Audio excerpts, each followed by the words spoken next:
일단 아이 엄마에 대한 책임을 물을 수 있는지에 대해서 한번 살펴볼게요. 아이의 엄마에 대한 손해배상 책임을 남편이 묻는 것은 인정되지 않을 가능성이 높아 보입니다. 왜냐하면 아이의 엄마는 양육비를 받아서 아이를 키워야 되는 주체잖아요. 그렇다고 하면 아이의 아버지가 돼서 양육비를 지급하는 것이 아이 엄마에 대한 관계에서 손해로 산정이 될 수 있을까요? 저는 그 부분은 좀 의문인 것이, 그렇다고 하면 양육비를 지급해놓고 그걸 다시 돌려받게 되는 셈이 되잖아요. 그래서 아이 엄마에 대한 손해배상 책임은 인정이 되지 않을 가능성이 높다는 생각이 드는데, 이 이식 수술을 해준 기관에 대한 손해배상 청구는 가능할 거라는 생각이 듭니다. 왜냐하면 지금 현행법상 배아를 5년까지만 보존할 수 있도록 규정을 하고 있습니다. 그러니까 예외적인 경우가 아닌 한 5년이 되면 폐기 아니면 이식 수술 둘 중에 하나만 결정을 해야 되는 상황이에요.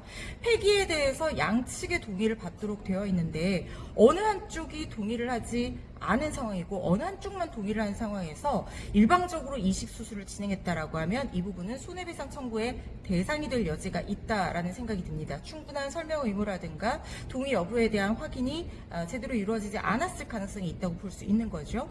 그렇다면 이런 경우가 있을 수 있죠. 보통 정자와 난자를 채취할 때 이식 시술에 대한 동의를 받는 경우가 있고, 이걸 포괄적인 동의라고 봐서 그때그때 확인을 하지 않고 이식 수술을 해주는 그런 경우들이 있습니다.